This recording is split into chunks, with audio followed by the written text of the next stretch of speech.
All right, everybody, that brings us up to showtime.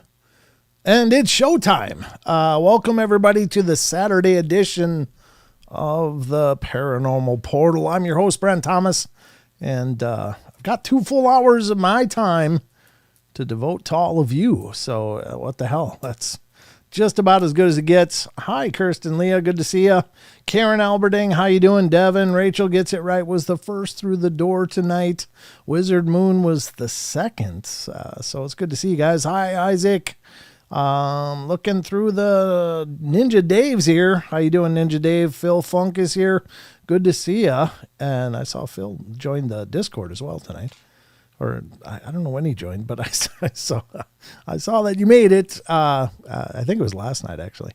John Temperin is here. Good to see you, John. Who else we got? I'm just scrolling up through the list of people talking, and it's wonderful to see all of you. I'm just really thrilled that you're always here when we turn on the lights. Thank you so much. When I say we, that makes it sound like there's more than one person doing this, but it's just me. And speaking of just me, there's no co-host tonight except for all of you. So by all means, please feel free to jump in and have a conversation with me. Just last night as the stream ended, I joined Discord. Well, thank you, Phil. It's a pleasure to have you over on the Discord as well. Thank you so much. And it's great. Both John Stevenson and Temperin are here. We got the Johns all settled in. Good to have you here. Paranormal Paul, how you doing, brother? Great to see you. Thank you so much for coming in, John Stevenson. Again, Josh Castro is here. Good to see you. Wizard Moon, good to see you guys. You guys are just chatting up a storm. This is great. Well, I'm always thrilled that you guys are here with me. And as you know, I mean, this is this show. I mean, as far as YouTube goes, this show is pretty tiny, but I got to tell you, I love doing these shows. Even though we're not like a mega channel, I that's so much less important to me than just doing it because we have this amazing community. Hi, Annie. Good to see you. And, I think that means everything. It's so cool that there's so many of you. I said out you. I don't know what the hell that even meant. Came out of my lips, but that's just how I work. Maybe I'm stroking out. I'm having a stroke or an aneurysm here. I don't know. Every night I just, I can't even finish that because I said it in my head and went, no, that's not going to sound right at all. So I'm going to stop that right there. But just know that I love that you guys are here and thank you so much for being here. Let's see. What's going on? Well, we're going to be doing the news here shortly. And then, of course, we'll get to the Discord question of the week, courtesy of our own Mr. Chucky Danger. Thank you, Kirsten. She says, we love the show. You don't know how good that just makes me feel inside that that I do a show that you guys enjoy. I really appreciate that. That's wonderful. This is a great show, Paranormal Paul. Thank you, brother. How you do go on, sir. How you do go on. And then we're going to get to a couple other articles that I've pulled up that are just kind of neat stories. I've been trying to find ones that aren't quite as dark and quite as, sinister or whatever. I mean, there's so much of that in the paranormal, and there's certainly, some terrifying things going on in this field, but there's also some amazingly wonderful things going on. And unfortunately, they don't get near the press. They don't get the mention. And so I've been trying to bring some of those to the light. I think that's just wonderful to remember that not all of this stuff is dark and sinister. It's all unknown. It's all unusual. It's all paranormal, supernatural, but not all of it is dark and horrible. Some of it is just like, wow. Yeah. Kooky, not spooky. That's a good way to put it. Thank you. Hello, Ron the Sage. Good to see you, brother. Ron was a guest on the podcast a couple of times as well. Maybe just once. Well, I don't know if it was one or two, but it was a great, Ron and I had a great talk. So it was fun to talk to him, and it's fun to talk to everybody, of course. I've enjoyed so many of you, and just as I guess I'm fishing here. But if any of you have experiences that you want to share, I'd love to talk to you, and you can do that by reaching out to me Probably the easiest way is to go to paranormalportal.net. That's the homepage of all things Paranormal Portal, and hit the interview me button. 2 call-in, 1 interview. Okay, thanks.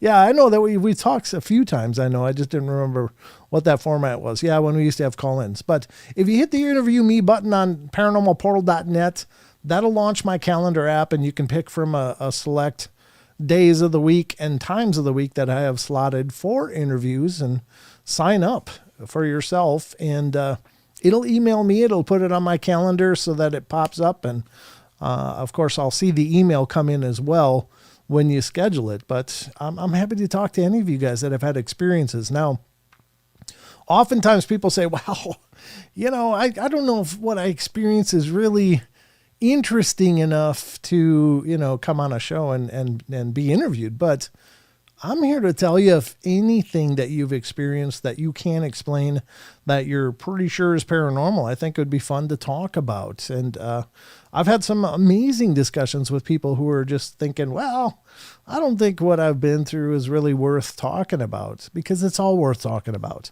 Your experiences matter, so please. I need to do the interview. Yeah, you should, please. I got a few stories. I'd love to hear from you, Josh, and you're welcome to be a guest on the podcast as well. Coming up, this next podcast episode that'll release on Monday is an interview I did with Tommy Cullum of the Let's Get Freaky podcast. Tommy's a great guy. I had a wonderful time talking with him. I was a guest on his show first, and then we turned around and had him on the portal so I could put him on the hot seat, I guess. It was a lot of fun, though. Good to see you, Dog Digger, over there in Rumble, as well as Barbara Mora. Great to see you. And HB Girl to You is over there hanging out. So that's wonderful. Yeah.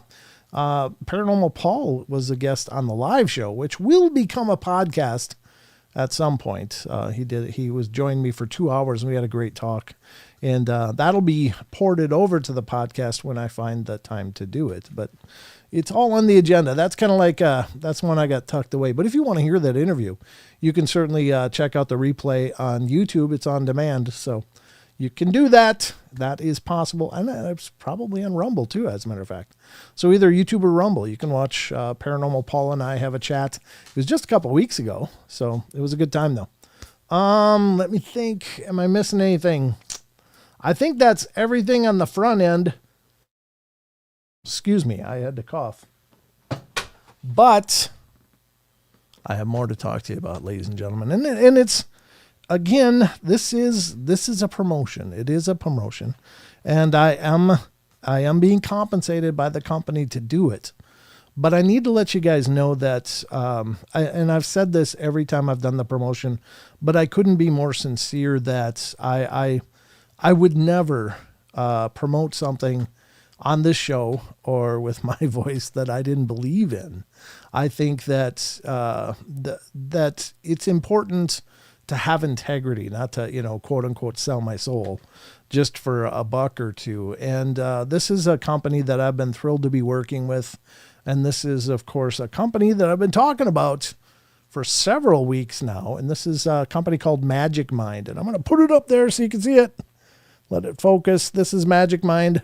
And it's a great company. These are, I don't know that, they are nutritional as well, but they're just kind of like all natural energy shots. And I'm here to tell you that the difference for me was really night and day, that I was absolutely thrilled to be using them. Now, I did have a friend not too long ago, a couple months ago, who was talking about how he was having some issues with his stomach. And he was like, well, I had to give up coffee, and man, I'm really having trouble in the mornings. I'm like, hey, we'll take a couple of these and try them. And he did, and he was blown away as well. So true story. But Magic Mind sells these packs of 15 shots, and they are literally shots. They are to promote sharper mind, calm energy, and cause you to get rid of some of the stress. We're all under a lot of stress in today's world anyway, but they're these little nutritional shots. And the beauty of this is that everything that's in this is organic and responsibly harvested. So it's not like they're out there strip mining the earth to make these things. They're being very respectful and appropriate about it, and they're good for you. There's no Franken foods in these things. But again, I'm not a morning person, but upon finding and sampling and trying this out, I was absolutely blown away, because it is like night and day for me. And it's like it's like a power up, or like a potion for, in a fantasy world where it's like, oh man, I'm really dragging, I need my potion. Well, you take your potion by shaking up this little shot, and you crack it open, and it almost is like alchemy, though. It's really kind of cool. And you just throw it back. It tastes great too. And that's all there is to it. And it's just full of wonderful ingredients. Lion's mane. I think I hate to try to pronounce them, because I'm going to just butcher it if I try. But I'll put it up on screen on their website. And that's all there is to it. Just one shot in the morning. I guess you could take it more often if you chose to, but I find that one shot in the morning really keeps me going all day long. It's just a great way to start. It's really good for you too. So let's go over to their sites. I do want to say, if you're interested in trying this out, make sure to go to magicmind.com/portal. magicmind.com/portal. And when you purchase, use the code PORTAL20. 220. Portal20 is the code to get additional savings. And, it certainly helps out the show as well. Full disclosure again, I'm doing this because it's good for the show as well. It helps to create another income for us. But again, it's something I truly believe in. So let's go over to their site. Again, it's magicmind.com. If you're looking for more information about the product, you can do so. And here's what their site looks like. There it is. It finally went. My button wasn't working. I'm not going anywhere. Don't worry, Magic Mind. I'm just showing everybody you. So here's the site. Talks about the shots. Gives you a little idea of what's going on. Here's the incredible ingredients. Lion's mane, cognizance, cytocholine, I guess.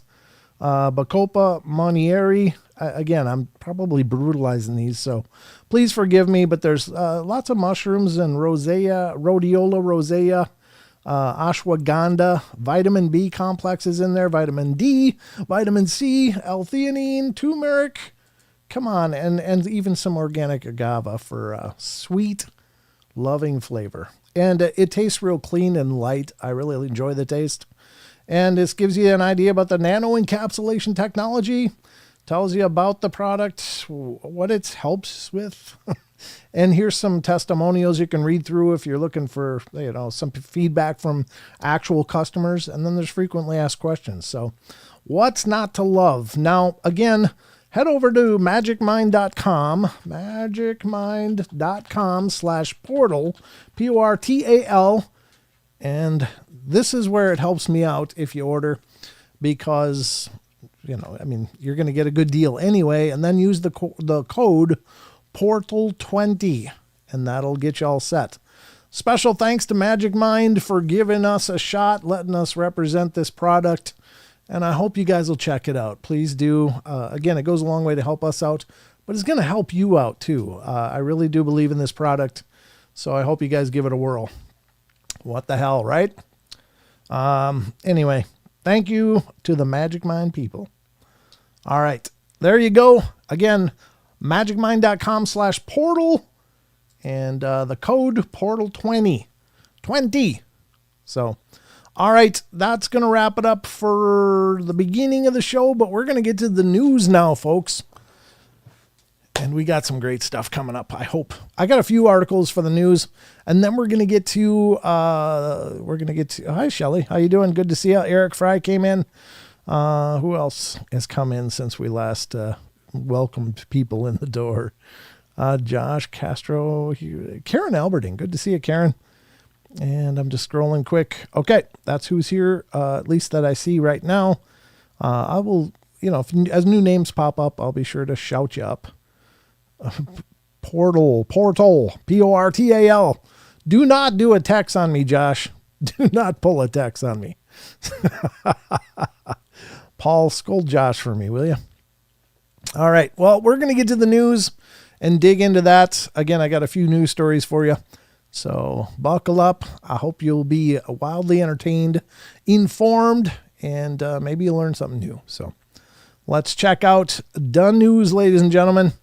It's time. Here we go.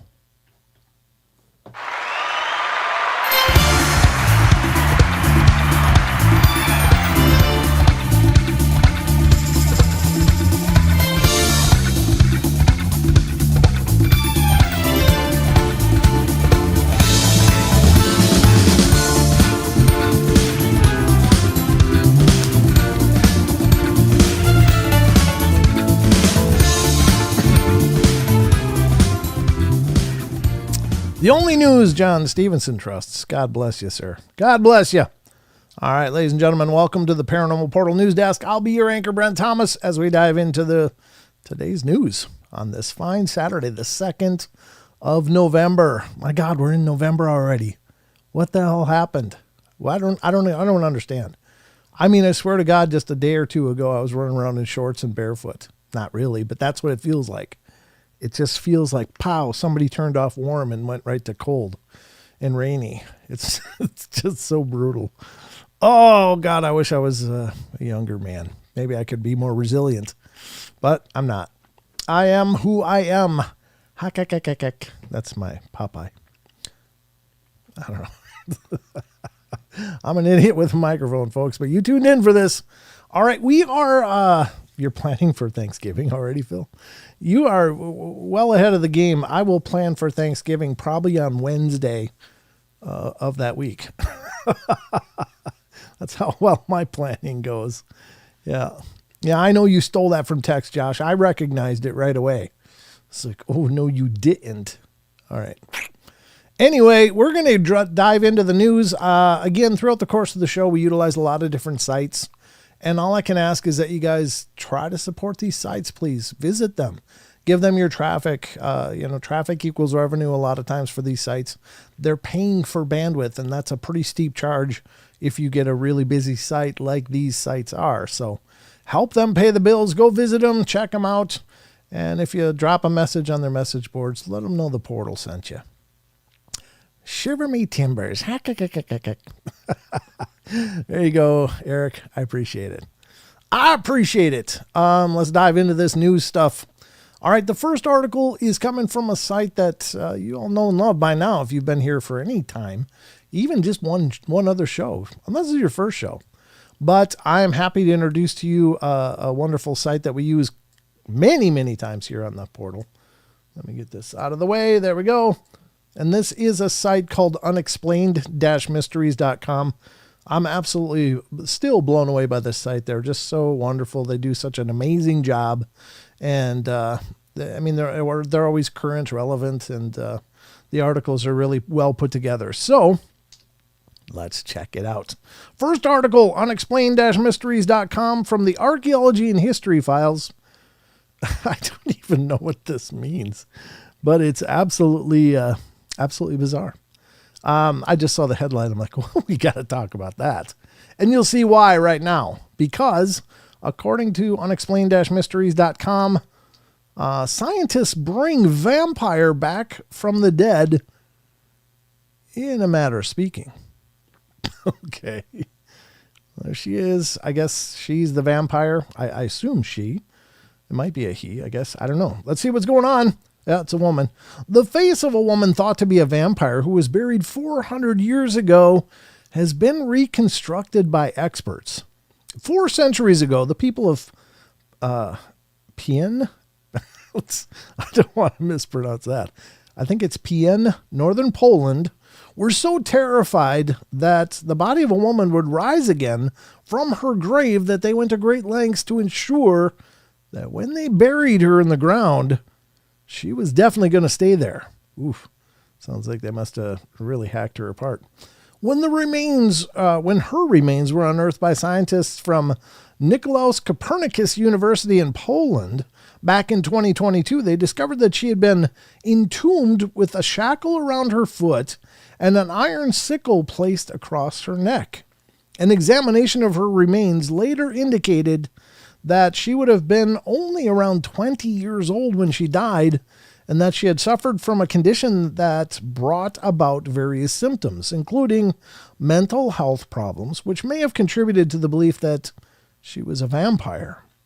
Now, though, thanks to modern forensic techniques, scientists have been able to bring her back from the dead, as it were, by revealing her face to the world once more, 400 years after her death. It's really ironic, in a way, said archaeologist Oscar Neeson. These people burying her, they did everything they could in order to prevent her from coming back from the dead. We have done everything we can in order to bring her back to life. Named Zozia by locals, the woman likely endured quite a difficult life despite being brought up in a relatively wealthy family. It's emotional to watch a face coming back from the dead, especially when you know the story about this young girl. I mean, she looks like a little doll. I'm just so sorry that was her life. I guess, as it goes, though, she came from a relatively wealthy family. Then she probably led a decent life in comparison to a lot of people that wouldn't have if they were in living in poverty, especially back then. Not that poverty's great now; it's a horrible thing, and certainly people suffer even still to this day. But I mean, poverty now usually includes like a smartphone and whereas so people are connected to the world in a manner of speaking, even when they don't have much money. But these people would have been really, really in rough shape back in the 400 years ago. Now, what I am curious about is, has anybody ever, challenged some of these reconstruction people? Has anybody ever challenged them? Like, if you could get an actual, like, somebody should test them. And what I mean by that is, could they perhaps take an absolutely forensic scan of a living person's skull, but just get all the dimensions and then 3D print it and then give it to these reconstruction experts and ask them to construct the face using those techniques, and then compare that to the actual living person whose skull was modeled after. You know what I mean? It would be interesting if they would, would it, like, say if they took a scan of my skull, would what they put together look like me? Or would it look like someone absolutely completely different? And I wish somebody would do that, because I think it's neat that they can reconstruct tissues, in layers, basically based on what we know about how much depth should be there at certain age ranges and stuff. And I suppose it's probably in the ballpark, but is this an actual representation of what this woman had looked like in her life? Or is it just some artist's best guess? I'd be curious to see. I wish somebody would do that. Would model, like take an MRI scan, absolutely mathematically accurate, print it out or reconstruct it using those exact dimensions, give it to some of these forensic reconstruction experts and see what they put together. See what they would reconstruct. I don't know. Because, I mean, it's a leap of faith, right? That, that's what this person looked like. Well, maybe she looked completely different. It's anybody's guess. Because what if she had like a sneer, like, she had maybe some paralysis in a facial muscle, and maybe she was cross-eyed, or, I don't know, any number of things. But I mean, she's a very striking woman by this reconstruction. So I'd be curious if they did that, if they would do that, what they would find out. Somebody should do that. So if anybody listening has connections, they're pretty close. They developed it from deceased and living metrics plus DNA. Yeah, I think by DNA, they can figure out, the racial influences and stuff like that. So they would know that she was Caucasian, perhaps, and that obviously they knew she was female, et cetera, et cetera. But what could they know the color of her eyes and how they would look through that DNA or whatever? I don't know. And I don't pretend to know, but I would just be really curious what they would put together versus what the person actually looks like. I hope that somebody does that sometime. That would be really fascinating to me, because we look at these and go, wow, that's what that person looked like. Well, maybe not. Maybe not. And maybe there's no way they can account for, things like a weird debilitating scar that obviously wouldn't show up, or, some kind of, virus that might have caused, neurological issues, which cause facial paralysis and, weird gestures. I don't know. I'm just spitballing, but I'm always curious, is this really the face, or is this just a romantic estimate based on, reconstruction techniques? I don't know. Just curious, just throwing ideas out there, but that's what I do. I think about stuff, probably too much. Anyway, other than cheekbones from the skull, I don't think they can know a lot, honestly. That's what I was thinking too, Happy Dog. Can they know? I mean, they can know tissue depths based on, averages and stuff like that. But, I mean, is that really the face that we saw that woman would have worn? Or is that just a, guesstimate based on, any number of factors? I don't know. Just an idea. Live people, you do measurements on live people, and there's x-rays too. Yeah, for sure. I mean, I don't doubt that they do have an idea of basically what the structure would turn out with musculature, with ligaments, with, dermal layers and subcutaneous layers, fatty layers, all of those things that they can get an estimate, but I don't know. Anyway, that's just me thinking out loud, I guess. Next one up, another article, and this one you might have heard of, and I don't know if you're a fan of the guy or not, and this isn't to promote any kind of political ideologies, Again, voting day is coming up. I just encourage you to get out there and vote. Whatever you believe, vote your heart, vote your conscience, get out there and make your voice heard. Don't surrender to the polls, whatever they might say. This is your chance to make your voice heard, and you should do that. I know I'll be going out and putting my voice in the pot, but, I don't know. I think it's important. Anyway, the only reason I say all this is because I know that once I mention this guy's name, people are going to go, oh, it's that guy. Or they're going to go, oh, yeah, it's that guy. And there's going to be two very different takes on this, but I'm reading it because of the content of the claim, not because, I'm promoting any ideologies here. Just caveat warning, fair warning. All right, here you go. This is from unexplained-mysteries.com. Ghost and Hauntings, Tucker Carlson claims that he was physically mauled by a demon. Yikes. That's got to be horrifying. The former Fox News host believes that some sort of entity physically attacked him while he was in bed. Carlson, who is certainly no stranger to controversy, made the claim while speaking to John Heers of the nonprofit First Things Foundation for an upcoming documentary entitled Christianities. In my bed at night, I got attacked while I was asleep with my wife and 4 dogs and mauled, physically mauled. Excuse me, Carlson recalled. I got a magic mind burp there, sorry. I was totally confused. I woke up, I couldn't breathe, and I thought I was going to suffocate. He went on to explain that his attacker had been a demon that left claw marks on his sides. Yikes. I walked around outside, and then I walked in, and my wife and the dogs had not woken up. Not woken up. I said awoken up. That doesn't really make sense. And they're very light sleepers. And then I had these terrible pains on my rib cage and on my shoulder, and I was just in my boxer shorts, and I went and flipped on the light in the bathroom, and I had 4 claw marks on either side underneath my arms and on my left shoulder, and they're bleeding. The attack, which occurred around... Enter. Oh, it says enter. The ghost radar says enter. That could have been an entry, I guess. The attack, which occurred around 1.5 years ago, was described by Carlson as a transformative experience and left him with an intense desire to read the Bible. Exactly what was it that attacked him that night, however, remains unclear. Wow, there you go. That's interesting. So it was 1.5 years ago that this happened. I just heard about it as well. But that's pretty crazy. Obviously, I believe in that kind of stuff. I think people do get attacked by things.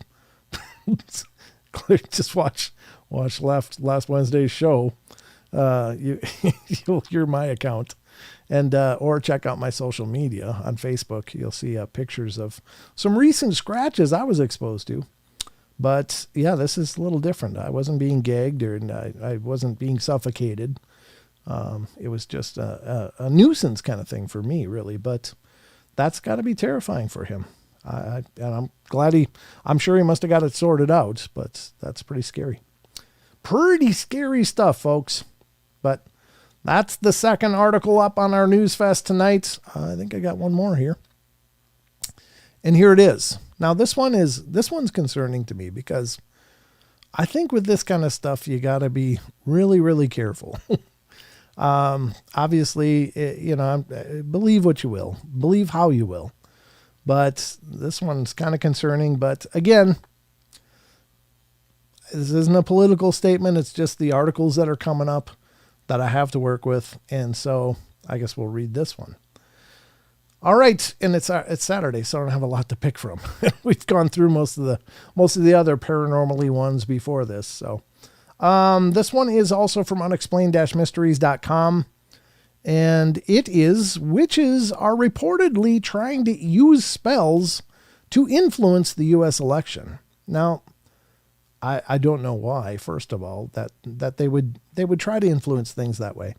I don't think that's really the way it should be used, but to each their own. I don't know. I guess they got to choose what they're doing, and then, potentially dealing with karmic repercussions of it. I don't know. But anyway, let's read this. Some people have resorted to using some rather unorthodox methods in an attempt to sway the election results.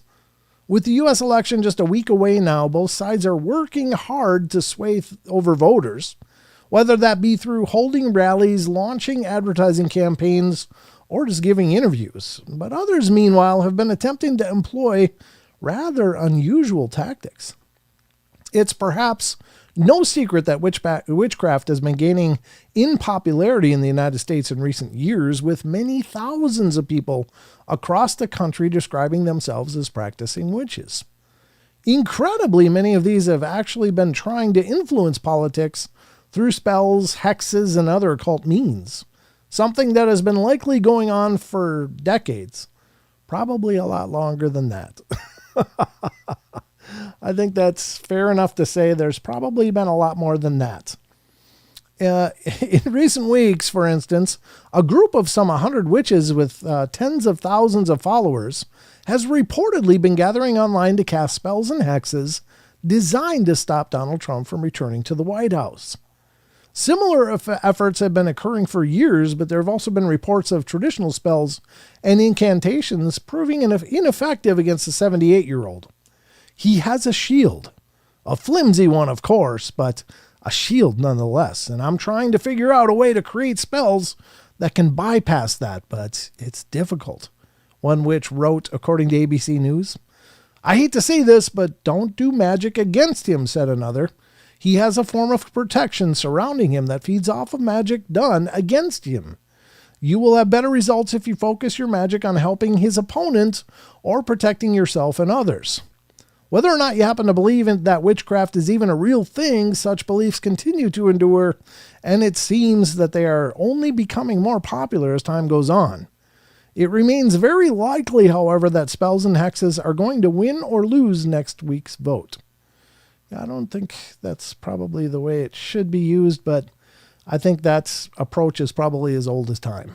I'm sure that there were people probably casting spells against pharaohs in Egypt back in the day. I mean, it's just been an ongoing, method of trying to change whatever their present is and whatever may be coming.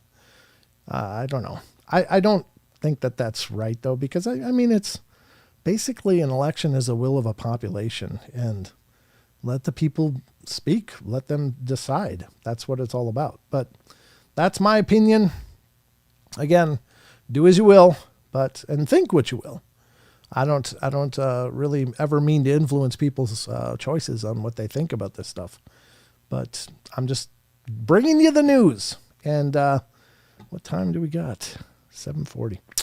Yeah, we're getting there. We got to get to the Discord question of the week yet. So I think that's where I'll close off the news and we'll get back to the rest of the show, as it were. I'd be curious what you guys think of that last article, though. I mean, I don't know. What do you think? Is that a good use of potential magic, or is that a misuse of it? I'm just honestly curious what your position is on that. Let's get back to the rest of the show, and I'll look at the chat for your responses.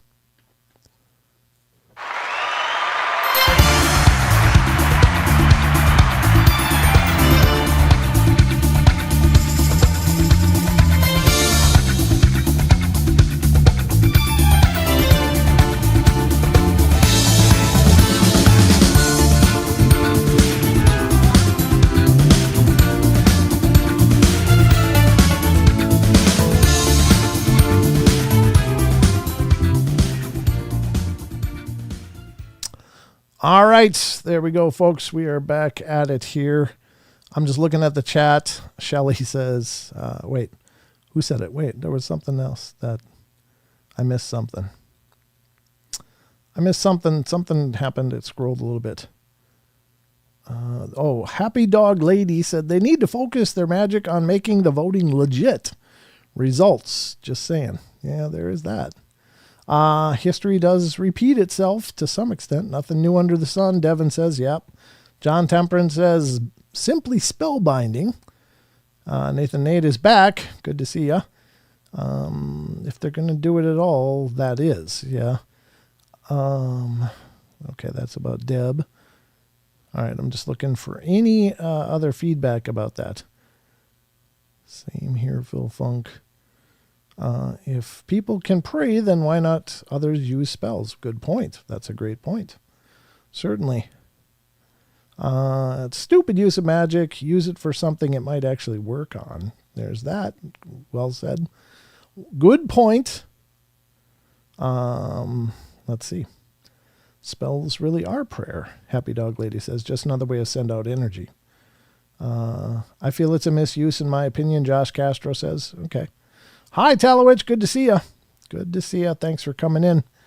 You just missed the news, but other than that, you're still in time for a whole bunch more fun here on the portal. But thanks for you guys weighing in, and any of you that are watching the show when it's not live, let me know what you think in the comments. I'm just seriously interested in what your position on that is. I think it's fair enough. Actually, if people can pray, then why can't other people use their different modalities? And fair enough. That's a good point. I hadn't really considered that. Devin says, any evil spells or thought towards others sounds like black magic. Yeah, it's kind of weird. That's that one, which allegedly was reported as saying he's got protection. I'm trying to figure out a way through that. And it's like, but why? I mean, I'm not promoting publicly any candidate or their platform. I just hope people vote their heart, and their truth, not propaganda, not whatever social engineering that's going on, with any kind of politics.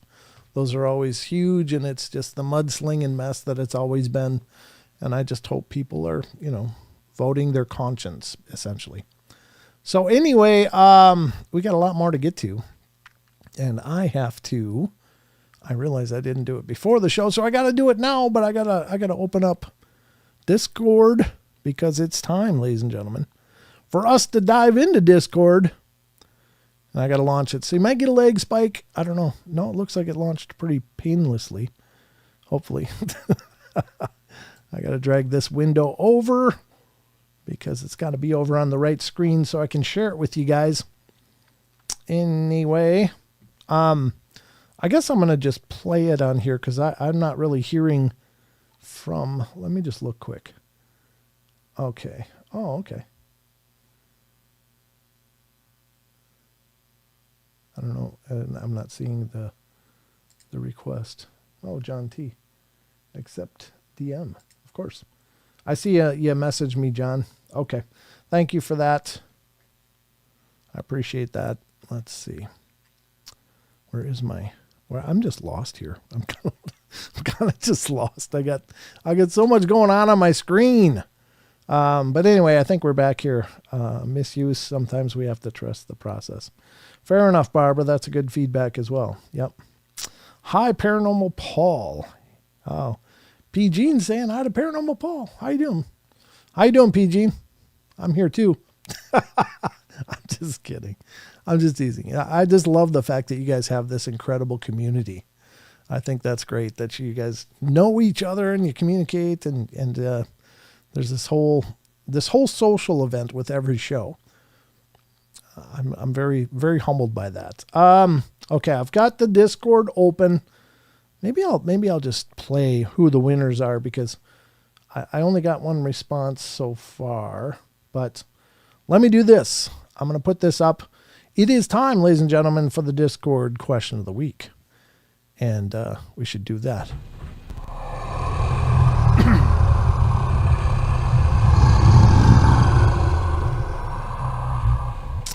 All right, Discord question of the week, ladies and gentlemen. And to lead this off, this is from the day after Halloween. I was going to draw the winner on the Discord t-shirt giveaway on Halloween, but I ended up getting swamped and busy and had to run to Minion School twice, bring in cupcakes for their Halloween party and then go pick them up afterwards. And then he rode the bus home anyway, which is a whole nother story. But suffice it to say, I was running around like crazy on Halloween day. But anyway, we did the drawing of the Minion and I on Friday, yesterday. And here's the results. Hey everybody, sorry we're a little late with our drawing. We were supposed to do it yesterday, but Halloween got absolutely nuts for us. Mm-hmm. And right? Mm-hmm. You did some miles yesterday, didn't we? Yeah. But the Minion got a bucket full of candy and probably a whole bunch of cavities in our future, but he takes care of his teeth. So we're going to do the drawing now. So I hope you guys are ready. We're going to draw 2 winners as it was Halloween. And figured that'd be kind of cool. So let's start out with the first one. Are you ready, Minion? Mm-hmm. Okay. So I want you to lean in here so you're in camera. All right. Are you ready? We're going to shuffle first. Mm-hmm. Shuffling once. Shuffling twice. Shuffling 3 times. Mm-hmm. And our first winner, do you want to click it to make the spin? Let's see who it is. Our first winner...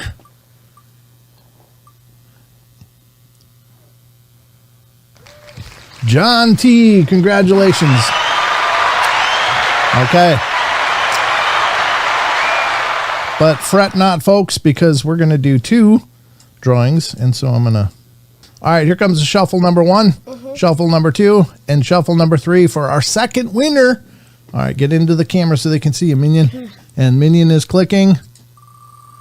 And here's the second winner. And the second t-shirt goes to... Luna Monocorn, congratulations, guys. You guys win.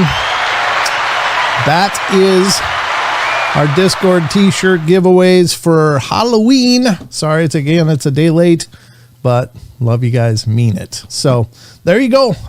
Thank you, everybody, for being a part of our journey, as always. Minion, say congratulations to the winners. Congratulations, John T. and Luna Moonicorn. All right. There you go, guys. Thanks for participating. We'll do another one from November coming up, so don't miss it. There you go. I like how he says Moonicorn. All right. So those are the winners. I just wanted to put it here as well because I haven't heard from Luna yet, as far as I know. But I just heard from John in the Discord. So thank you, John.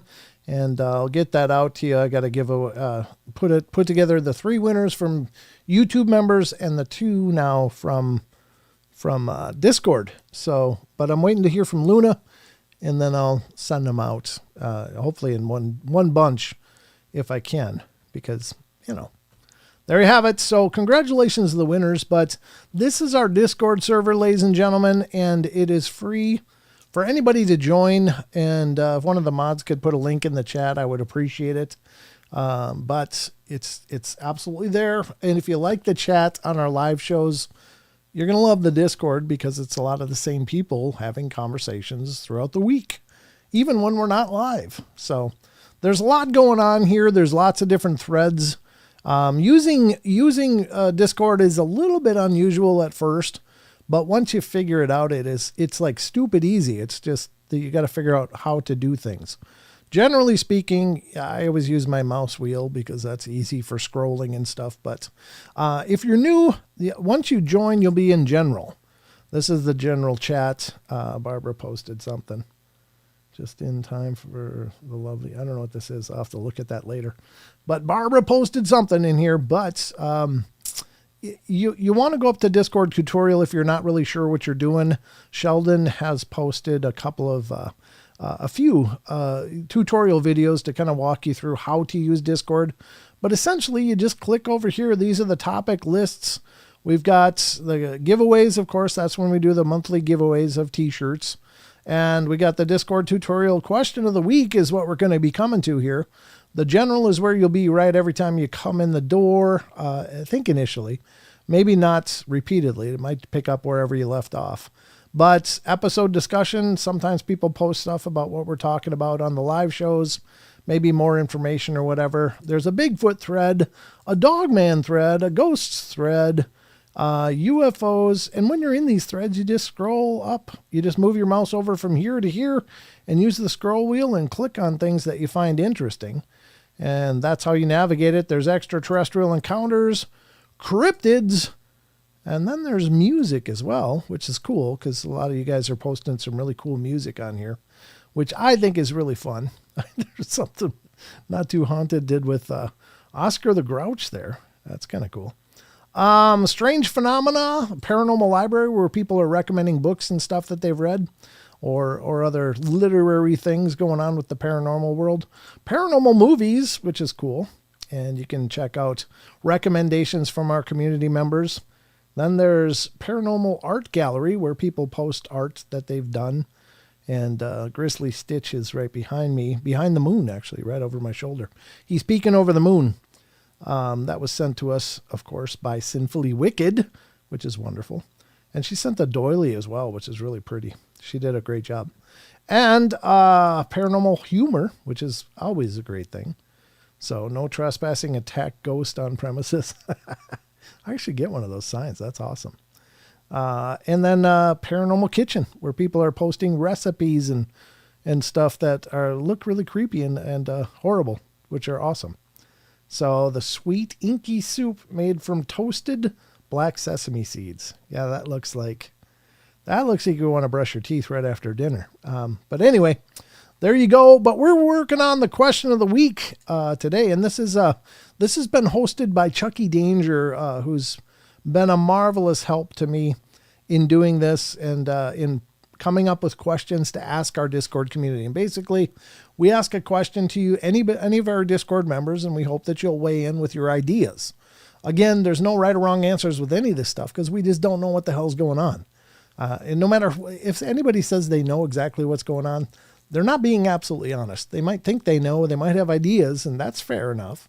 But to say that they know or are experts on any of this stuff is not true. So your ideas are just as valid as anyone else's, as far as what you think might be going on. So don't be shy. So anyway, the question for tonight from Chucky was, special thanks to Chucky, first of all, because thank you, brother. I really appreciate this. Credit to Weird Nerd 42. The Fermi paradox, contradiction between the seemingly high likelihood for the emergence of extraterrestrial intelligence and the lack of evidence for its existence. Why do you think mainstream science hasn't been able to provide any evidence for life anywhere other than Earth? That's a great question. All right, so Eric the Wandering Purple Hobbit weighed in first, and he said, because they're covering up like they do everything else. Probably by the very aliens that are in suspect of being. Look at Joe Biden's head. Has been on Earth too long. Our atmosphere is poisoning him. The bewildered looks and the slurred speech, it's all apparent to me now. Wow. That was quite a statement. All right, Annie Manuel says there are likely two factors, funding and the consequent conservative nature of current science. With the massive withdrawal of public funds in funding basic science and the shift to funding by grants, for some reason, for limited projects, there is an emphasis on short-term science that looks like it may have an immediate payoff. This discourages riskier scientific inquiry. If your lab doesn't pull in funding, then you're probably out of a job. Thus, the current model of science funding encourages scientists to play it safe. Yeah, that's a great point. Investigating the Fermi paradox is not safe. ETs are too extreme for funding by limited grants that are expected to produce a payoff within 1 to 5 years. A major consequence of restricted funding is restrictive thinking. Yeah, that's excellent points. Thinking and inquiry outside the box is discouraged. You can't build a career on it, and you can't get the years put into secure tenure if you do. Thus, science in general has lost its drive to be purely exploratory. Searching for extraterrestrial life is nothing if not exploratory, and there's little monetary or career payoff in that. Science is now funded according to corporate and large donor agenda that encourages short-term commercial gains and not the leaps of imagination that once characterized science under a different model of funding and professional culture. Wow, that was an excellent feedback there, Annie. Brilliant. Elastic Machinery comes in next. Marcello Bacci seemed to have a tube radio that let the dead communicate with you. He even contacted a doctor that helped him with refining the design. I remember Art Bell having an episode for this. I could only imagine AI as helping immensely, but my question is if this would still be considered divination or witchcraft, considering you're not using your own body seemingly, but who knows for sure. I think he might have been responding to the last one, which had to do with EVPs and such, but that's still great thoughts. I appreciate it. ZX81V2 comes in. Okay, first point. Distance between the stars. Unless the civilization figures out how to get through the void of space between stars, then you ain't getting visited. Second point, speed of light. Problem with space is a small thing called general relativity. This light you see is old, in some cases very old. And due to this, time distortion happens, unless they are very close. What you see is history, not how it actually is, especially for any star outside the local group. Only solution links back to problem 1. Theoretically, Betelgeuse has not just exploded, it exploded 600 and plus years ago. Joys of relativity. We could have missed everything because we were not looking in the right places with the right sort of eyes. Betelgeuse, not the movie, obviously, the star, which did just explode. At least the light that we got was it exploding. It's a scary thought that we may not be alone. To some, to others, the thought that we are the only ones is equally scary. Infinite universe, 1. Planets with life, 1. What are the odds? Yeah. We can't even get to the moon, let alone another star. If other civilizations are around our level, it's going to be a while. Yeah, that's a good point. Yeah, good points. That's why I think things like, warp field and the Albuquerque warp drive theory will be great if they can figure out how to whittle down the power needs or, come up with new approaches to make existing power options viable to create a warp drive.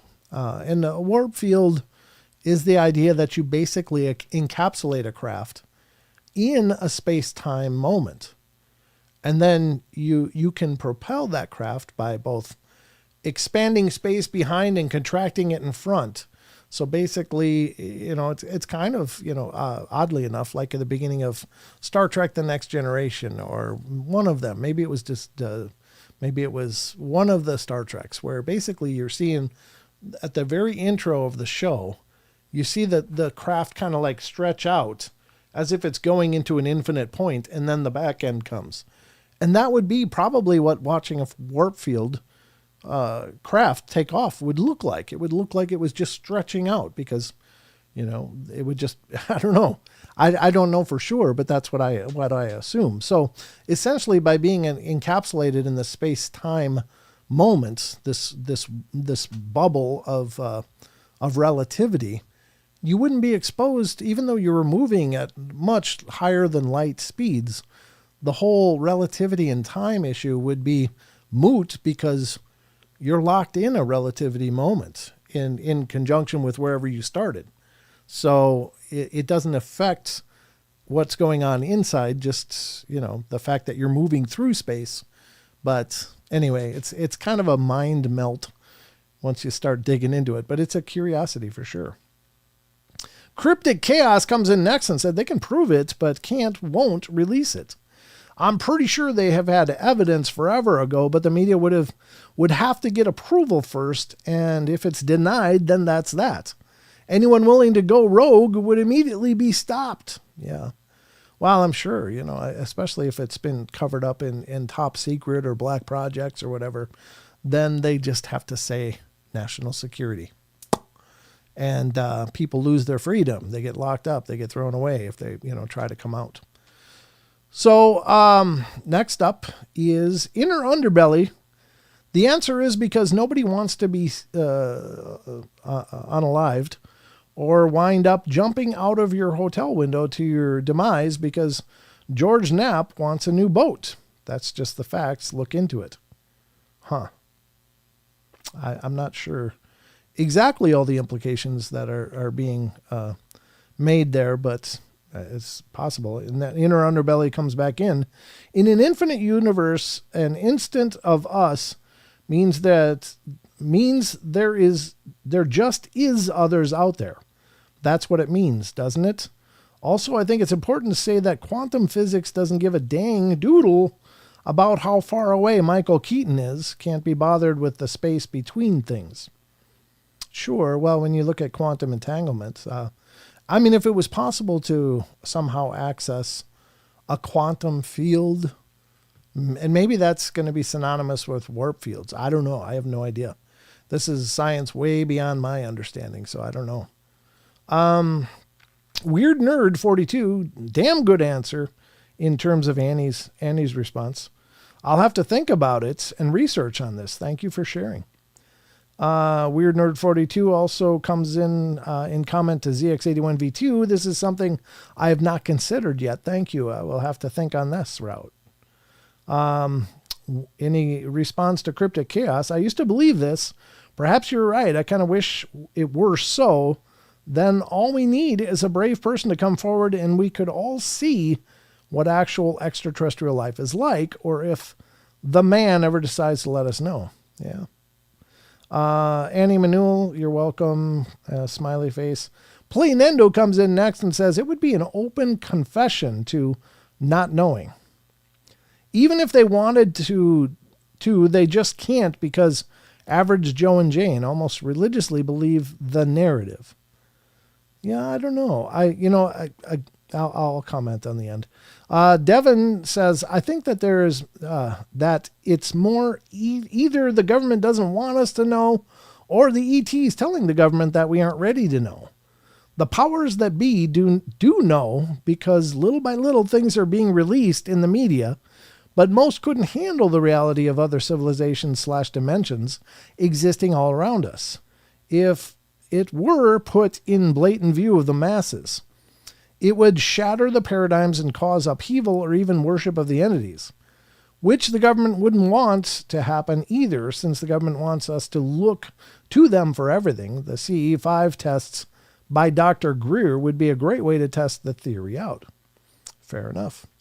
John T. says, I believe it's an Earth parallel dimension thing. As for outer space, they let us think that way to divert us from what's really going on. Could be. Could be that what we understand as extraterrestrials are actual extra dimensionals or some other variation of life that we don't quite understand yet. Could be inner earthicals. I don't know. It could be from inner Earth too. I don't know. There's certainly that theory. I don't pretend to know. I have no idea. Karen Alberding comes in and says, well, I'm probably way off base here, but who's to know? Because we really don't know, do we? I think we don't have the technology at this point in time to travel far enough to find another planet with life, such as ours, or some sort of alien life, which is what I think you're alluding to here, though I could be wrong. They've found microscopic organisms on Mars or somewhere. I think, if I recall, though, I could be wrong, but in this particular galaxy, I think we are the only planet with the capacity to support life, such as ours or an alien type, I think.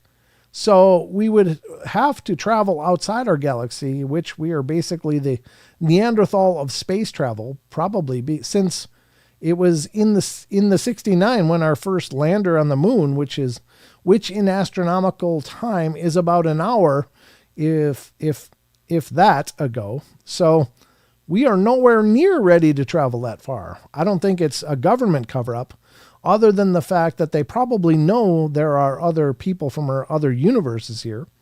After all, when our earthly bodies, our souls go somewhere. When our earthly bodies die, I guess is what she means there. And to another life and planet, I believe. In what form, who knows? But we are not the only planet in the universe that is like ours out there. Anyway, the short, long answer is we don't have the technology at this point in time to do so. That's my thought. Sorry about the tangent. When our earthly bodies die. Oh, yeah, meat suits. Yeah, that's what I thought you meant there. Okay.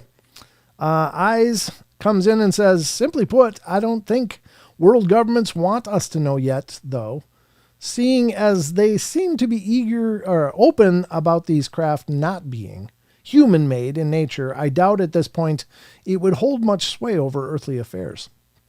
Yeah, I kind of agree with you. Rachel 101 says, I think we might be the first. The UFOs could be interdimensional. It's a sad thought, being the only ones in the universe, but every day we learn new things. Maybe they are out there. Now, wasn't there a claim, and I never did actually see the article or find follow-up for this, but wasn't there a claim that NASA might have captured images of city lights on another planet out there in the cosmos, some, 50 or 100 light years away? Something like that. Let me know if you guys heard anything about that. Johnny Kilroy says planets don't exist. Well, what are we doing here? What are we doing here? How are we floating through space? Time is a unique construction experience. So here's my thoughts. I think that the old claim, we can't let people know the truth because there'd be pandemonium, people would lose faith, and the civilization would just fall on its head because people can't handle the truth. And I don't think that could be further from the truth, honestly, because when the Tic Tac stuff came out, the 2014 Nimitz videos from out off the West Coast and the East Coast, all those anomalous videos that were apparently leaked from the Pentagon. I mean, they were really nothing more than just a blip in the news cycle. So if knowledge of these impossible things or these improbable things really had no effect, then what are they worried about?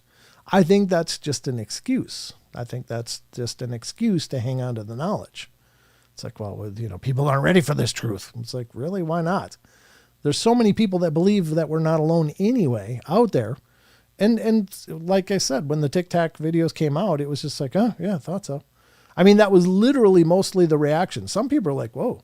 The one big change that it did create was that now when this stuff is covered, at least in most cases, on, official news channels and stuff, they don't do it in the joking, well, now we're going to go over to Pete, who's over at the trailer park talking to some people that saw some strange lights in the sky. This joking dismissal of people's experiences. It was like the footnote or the comic relief to the news cycles when those stories would actually hit.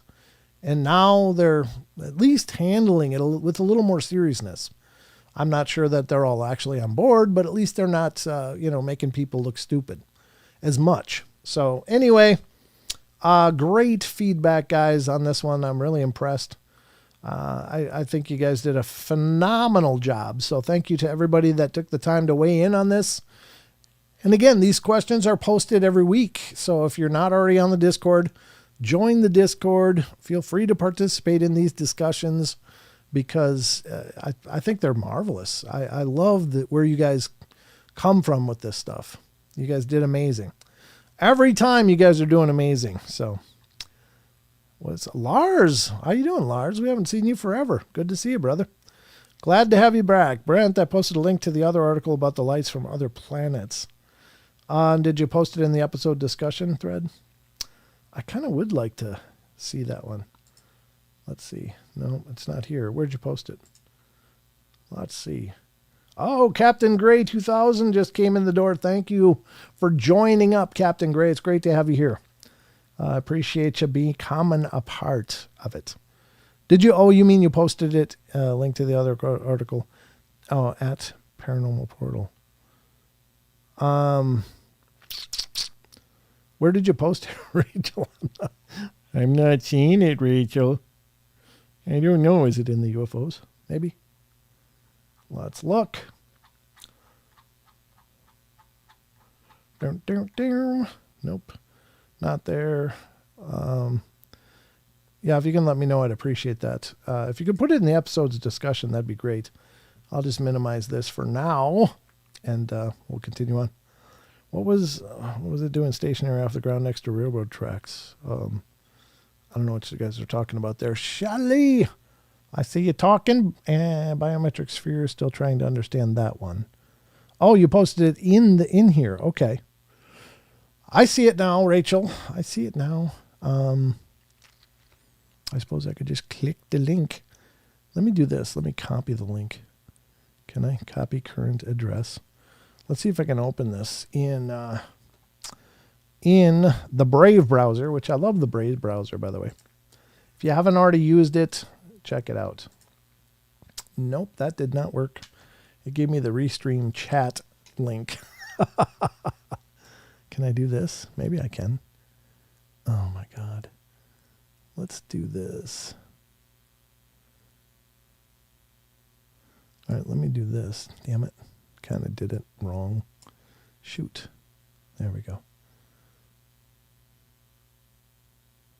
I think I'll do that. Okay, let's see what happens. If I just grab the link manually, see if I can post this in here. Paste. There it is. Yep, I got it now. Thank you. Thank you, thank you. All I really know is is Ibsy, a yellow thing during the day, white thing during the night in the sky. I have to believe squints in other planets. I'm not sure what you're saying there, John. I'm sorry. It looks like you got a few typos. I apologize. I'm trying to read it, but I don't know. All right, let's check out this article. Thank you, Rachel, for putting this out here. Let's check it out now. Okay, so this is from the LED Bible. And NASA James Webb Telescope finds signs of possible lights on planet 47 light years away. Wow, it's the James Webb Telescope. Okay, when was this posted? 10th of April, so it's been a long time. In huge news for astronomy fans, NASA may have made an intriguing breakthrough in the field of space exploration. The James Webb Space Telescope was launched on Christmas Day, blah, blah, blah. Clear images, blah, blah, blah. The 10 billion, blah, blah, blah. Looks like it may have just made a groundbreaking discovery light years outside of our solar system. Despite social media rumors of the discovery of city lights on exoplanet Proxima Centauri b, which shares similar characteristics to Earth, signaling signs of extraterrestrial life, it has since been debunked.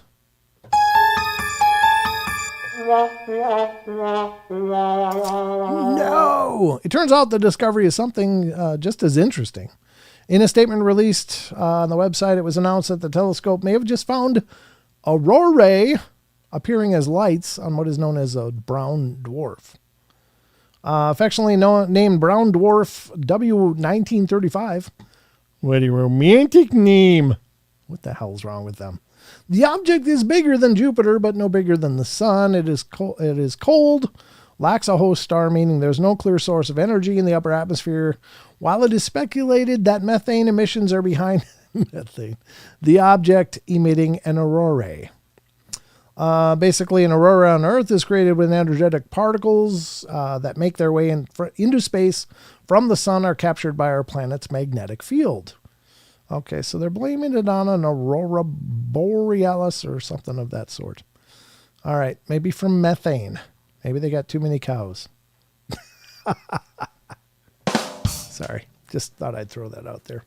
Because, cows could be bringing about the end of everything we love. No, I'm just kidding. I don't really believe that, but I know that's an argument out there. Anyway, thank you, Rachel. I appreciate that. It looks like it's maybe not as good a news as it sounded like. But yeah, I remember hearing about that. I was like, wow, why aren't we hearing more about this? If they found city lights, that's kind of huge. But I guess they didn't find city lights after all. They found methane auroras. Heifer gas. Yeah, exactly, Justin. All right. Well, there you go. I don't know. Interesting all the same. But that's that. I guess since it's not as cool as I thought, we're going to be done reading that right now. But thank you once again for those that participated in the question of the week. I appreciate you bunches. Let me do this, make sure I got it off. Okay, I did. Okay. But I want to get to this other article. This is actually, it's an old ghost story. Old ghost story. And I stumbled on this in my travels on the interwebs. I don't remember where I found it. I think I just saw that somebody posted it on Facebook before Halloween. I was like, ooh, that's kind of interesting. Now, it's apparently from ancient Greece, a ghost story from ancient Greece. So we got that going for us. And I think these things are really fascinating because, of course, ghost stories have been part of our culture forever, since there's been culture, which I find absolutely fascinating as well, because it's like, well, people have always experienced ghosts ever since people experience, I guess. Ever since people have had experiences, maybe I should have said it that way. All right, let's dig into this. It's fascinating. This is from GreekReporter.com is where this article is from, at least the source. I had to go through a few links to try to find out where it was actually hosted, because a lot of people were hosting it or from this site. So I did find it. It's from the Greek Reporter. So I imagine this is a Greek publication, or maybe just dealing with Greece. But anyway, let's check this out. This is the haunting of Athenodorus, the first ghost story of ancient Greece. So we're going in the way back machine tonight, folks. But let's check it out. The tale of the haunting of Athenodorus is one of the earliest recorded ghost stories, dating back to the early Roman years of ancient Greece. Okay. This truly captivating story, including spirits and apparitions, was first documented by the Roman writer Pliny the Younger in his famous letters. Who wrote this? This is by Nick Camporus. And this is from actually September of 2024. This article was created. So Nick Camporus, if I'm pronouncing that right. So the story of Athenodorus is the first ghost story in ancient Greece. Athenodorus Canaanites was a Stoic philosopher from the 1st century BC. He traveled to Athens, where he went seeking a place to stay during his house search. Athenodorus stumbled upon a very large but rather inexpensive house. This disparity between the size and price intrigued him. Yeah, they're haunted if they're cheap. Yeah, what's wrong with your house? Athenodorus asked and found out that the house was rumored to be haunted. Thus, the low asking price. It's kind of funny that's still a practice today. Although, little trivial piece of knowledge that actually, in our current age, haunted houses are actually getting premiums. So for some reason, people are just wanting to move into haunted houses. I don't know. It's like, why? Unless you really know what you're doing, that's probably not a good idea. Okay. So, Athenodorus decided to rent the property, intrigued by the mystery surrounding it. On his first night in the house, Athenodorus settled down and decided it was a good time for him to write He was determined to focus on his work despite the eerie atmosphere and the rumors circulating about the ghosts on his property. As the night progressed, Athenodorus began to hear distant sound of rattling chains. That's interesting. That was a real hallmark of hauntings back in the ancient world, apparently. Even into the Victorian age. I mean, that's always been attributed to ghosts. You never hear that kind of claim anymore. I heard chains rattling. It's like nobody hears chains rattling anymore. Which grew louder and closer until it seemed to be right outside his door. What better start to a ghost story from ancient Greece, you might say? Well, that might be true. However, imagine Athenodorus may have felt on his very first night that how he may have felt. Intrigued and slightly scared by the creepy sounds, Athenodorus tried to figure out what was going on. This was the moment he turned to face the ghostly apparition of a really old man who was bound in chains and determined to follow Athenodorus into every room he went to. Athenodorus, maintaining his composure and not giving way to fear, signaled for the ghost to wait and continued with his writing. The story went on to become even more distressing, resembling more of a modern horror movie rather than an innocent ghost story set in ancient Greece. The ghost, growing impatient and annoyed by the house guest's calm reaction, rattled its chains above the head of Athenodorus, and this made Athenodorus realize that this figure, whoever it was, meant business. Therefore, he decided to follow it. The ghost led the philosopher to the courtyard, where it suddenly and without any warning vanished into thin air. The next morning, perturbed by the events of the previous night, Athenodorus went to mark the spot where the ghost had disappeared and informed the local magistrates. The Athenian authorities decided to act on the information, and upon excavating the area, they discovered a skeleton of a man bound in chains. The remains were then given a proper burial, and the ghost never appeared again. The old unfinished business. There you go. The significance of the tale, the ancient ghost story, focused on several key components of Greek beliefs about the afterlife and the supernatural. Beliefs we still find rational to this day. The restless spirit of the old man in chains shows that the ghost stories in ancient Greece and Rome were nothing more than tales about spirits of those who died unjustly or were not given proper burial rites. The Greeks believed that these desperate souls could not find peace in the hereafter, something that many civilizations believe to this day. And it also emphasizes the need to remain reasonable in the face of fear and the unexpected, as seen by Athenodorus' calm and systematic response to the haunting. In this fascinating ghost story of ancient Greece, we see the fundamentals of Stoic philosophy, which emphasizes the importance of reason and emotional control over irrationality and fear. Furthermore, the story shows the importance in ancient Greece placed on the responsibility to honor the deceased and ensure that correct funeral traditions were always followed.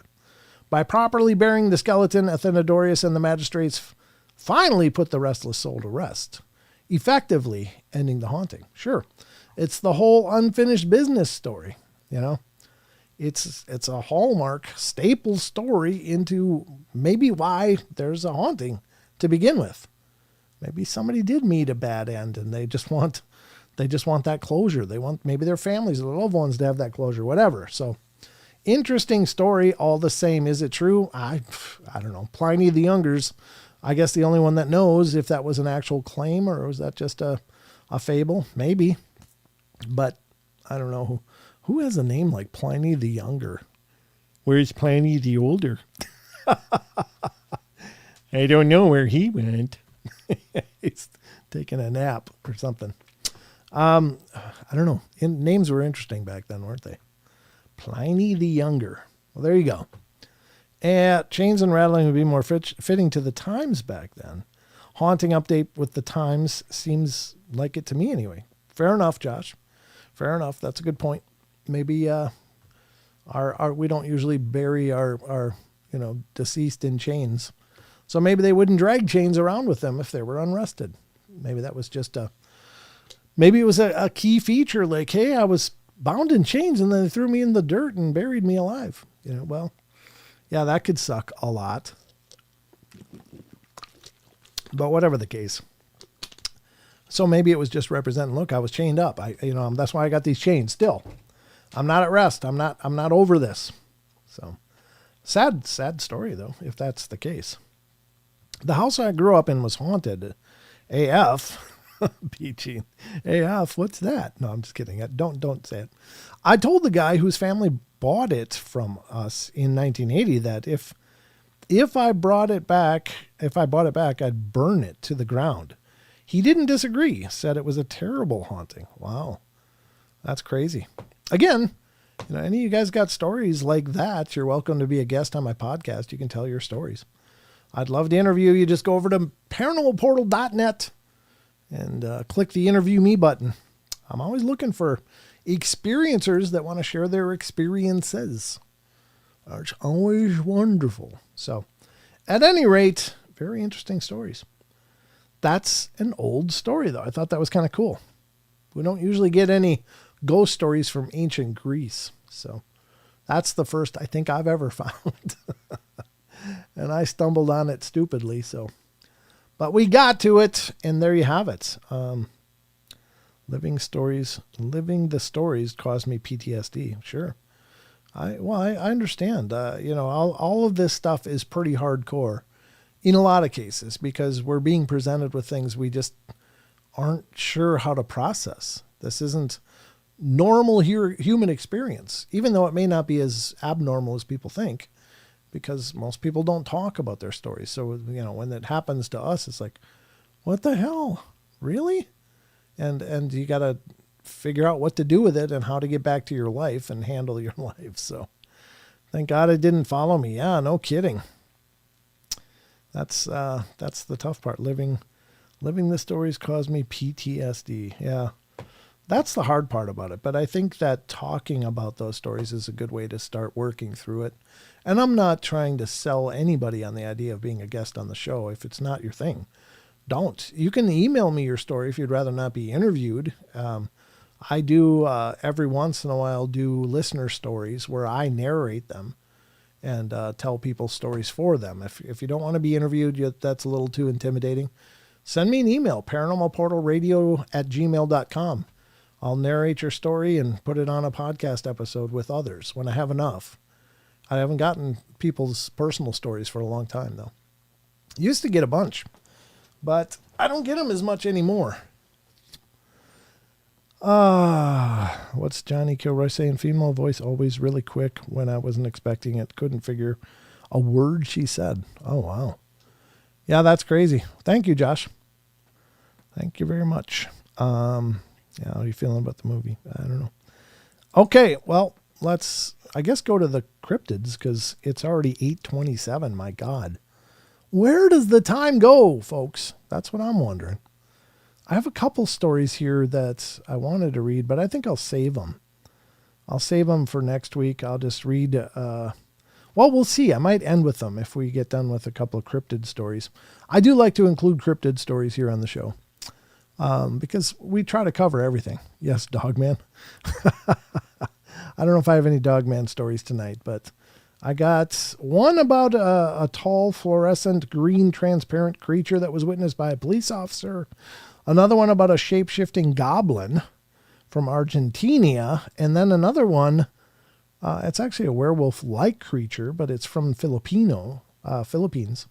So I got three cryptid stories lined up to you, and all three of them are coming from an amazing site that you might want to be interested in checking out. But let's start that journey. And the best way to start it is with this amazing transition. Not that one, this one.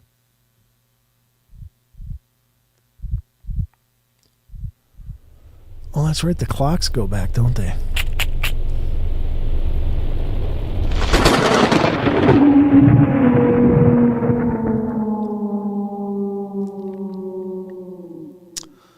Awesome.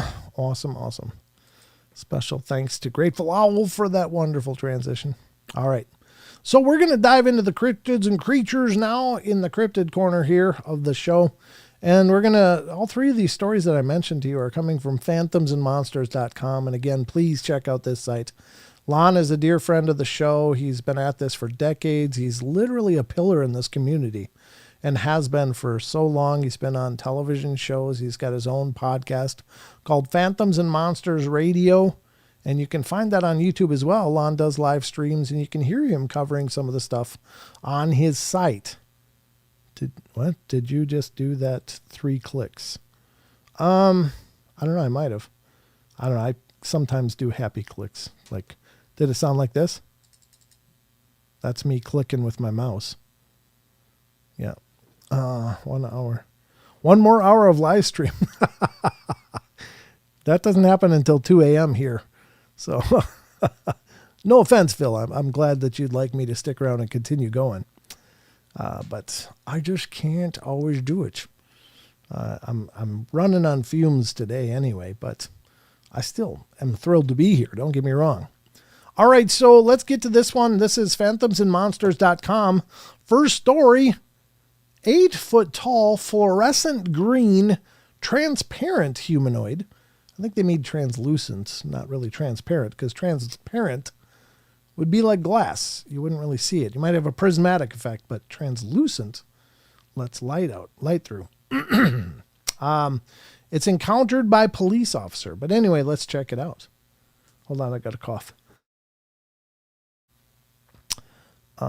Thank you. Thank you, Rachel, for putting that link in there. I really appreciate that. All right, 8-foot tall, fluorescent green, transparent humanoid. Here it is. I received the following account from a former Stephenville. Why was I having trouble with that? Stephenville. All right. Police officer who encountered a bizarre, tall, fluorescent green humanoid while on patrol. Wow. Back in 2001, I was employed at the Stephenville Police Department as a patrol night shift sergeant. My shift was from 7 p.m. to 7 a.m., and on this particular night, I'd been at the police department for a short break. Well, I walked out to my patrol car and left heading east. I drove 1 block over and noticed something on top of the post office that caught my attention. I stopped my patrol vehicle in the street between 2 vacant parking lots. The post office was located 1 block to the north of my position. This was a cloudless night and very clear. My driver's side window was down and was in direct line and view of what I was observing. I first saw something light green getting larger as it was heading across the roof of the post office toward my direction. As I watched it, I began to realize it appeared to exactly resemble a person walking. It stopped on the edge of the flat roof of the post office on the side facing me and stopped. The best description I can give of this thing that I saw is the following. It appeared to be about 8 feet tall. I based this on the height of the post office wall in proportion to this thing's height. The body of the thing had a regular build to its height, meaning a person who was in good shape, not fat or skinny. The most extraordinary item was the thing was transparent. The lines of the thing were fluorescent green, which gave it somewhat of a mass, but it was still transparent. Okay, so maybe it was more like haloed by a fluorescent green, but he really couldn't see the middle of the thing. The thing that had great detail. Every feature except for the height appeared to be human. The clothing appeared to be what I would describe as a jumpsuit. Well, it sounds like he's seeing it though, right? But again, it was all one color and made up its green outlines. The thing appeared bald to the best of what I can remember, and the thing stood at the edge, put its hands on its hips, turned its upper body and began looking back off to the west as if it was observing something, and then turned and began looking off to the east for a few seconds. All I could think was that I couldn't believe what I was seeing, and I hoped it didn't see me. A few seconds later, it looked down directly at me. I didn't feel fear. I don't know if I could actually see a smile or just had the feeling like it was smiling and saying, well, you saw me. I never felt threatened. The thing turned and began walking back the way it came. I remember saying to myself, like hell you're getting away. I drove to the back side of the post office, north side. The walls of the post office are about 25 feet tall on all sides. I knew it couldn't jump down. I called the fire department, which is located next to the police station, and told them to bring a ladder truck over to the post office because I believe someone was on the roof. Another police unit left the police department and set up watching the opposite sides of the building. About 5 minutes later, the police department or the fire department arrived. I told the others to stay down and I would check the roof. I climbed up on the roof and there was nothing. I searched the spot on the roof where it was standing and the path it walked, and I found nothing. I believe the roof was graveled, but can't remember for sure. The officer and fire department personnel, I'm sure, thought I was nuts thinking someone was up there. Well, I dared not tell them what I saw. So I sat on this for years and only told a few close friends about the experience. Since the internet has come out, I've tried to research any other sightings such as this, but I haven't found anything. I can say this with the utmost confidence. I know what I saw. There was too much detail in this thing. This was a very clear night. The thing had a dark sky behind it, so it was easy to see, not to mention its size. And I've been retired from the PD for 4 years now. I run my own business and do private investigations and security contracts. And if you have had any other reports like this, I would greatly appreciate a response. This has bothered me for years, and I would just like to know what you all think I saw or what it could have been. Thanks in advance. If you need an exact time and date, the police department should have made a call report on the incident. The month and day above are just a guess, and I can't remember, but the year should be close. And there's no comment from Lon on that. I don't know what he saw. I mean, that's a very unique report. I guess if I had to wager a guess, I would say it sounds like what I would assume an extraterrestrial might look like. There's a lot of humanoid types like the Nordics, the Pleiades. The Pleiadians are very humanoid. I don't know. Hell, even the Greys, but I think the Greys would look like they had that bulbous head. So I think that if he was looking at a representation of it, it looked very human. I don't know. Anybody's guess, but at any rate, I don't know what to think. That's pretty wild. I guess the only thing I can really think of is it sounds very extraterrestrial-y. Extraterrestrial-y. I don't know if that makes sense, but that's the best phrase I could come up with to describe what I think. I've seen the glimmer predator effect a couple of times. John has.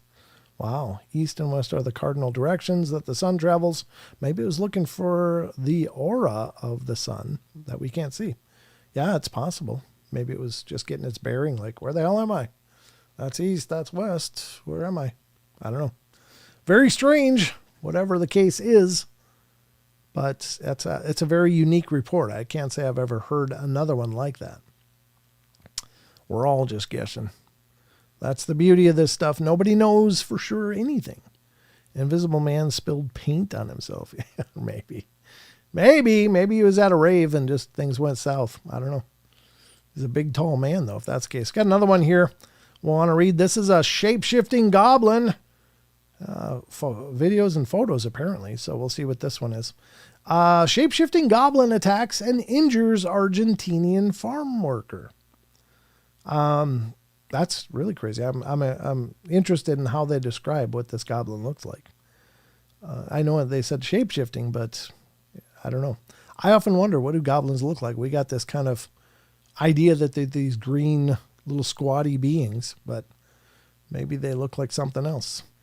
A northern Argentina experiencer encountered an apparent goblin on a farm and almost didn't make it. The incident left the harvest workers shocked. This is from Argentinian reader Osvaldo, forwarded the following account. A young worker whose name is being withheld for privacy reasons experienced an incident that defied logical explanation and sparked fear among his coworkers. The incident occurred August 31st, 2024. Oh, wow, this is brand new. Okay. Well, at least within the last few months. On a night like any other on the farm, the young man was operating a tractor, harvesting sugarcane. Nearby, a coworker was driving a truck when suddenly something unimaginable happened. According to the victim's account, a dark, shapeless figure appeared out of nowhere. The young man decided to get off the tractor to urinate and watched as the entity fell from above to the ground and took the form of a person. When he tried to return to the tractor, he felt an invisible attack.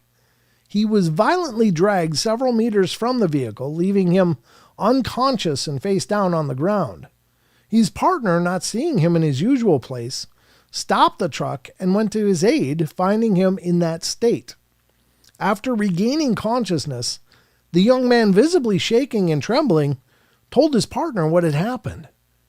He described how something invisible had attacked him, hit him, and dragged him with inhuman force. He showed signs of pain on his body, and when he lifted his clothes, he found inexplicable marks that showed the violent encounter. It was something flat and dark that took the shape of a person, said the young man. The photograph of the marks on his body adds a disturbing element to the story, generating more questions than answers. The other workers, when asked what they had seen, only received helpless tears in response. This event left a deep impression on all those who worked on the farm. The inexplicable nature of the attack generated fear and caution among the workers, who now face their daily tasks with a mixture of anxiety and curiosity. Oh, wow, look at that. You can see some scratch marks there, and then this very large red patch. Huh. That's pretty wild. Yeah. Poor guy. I'm not sure what we're seeing here. I mean,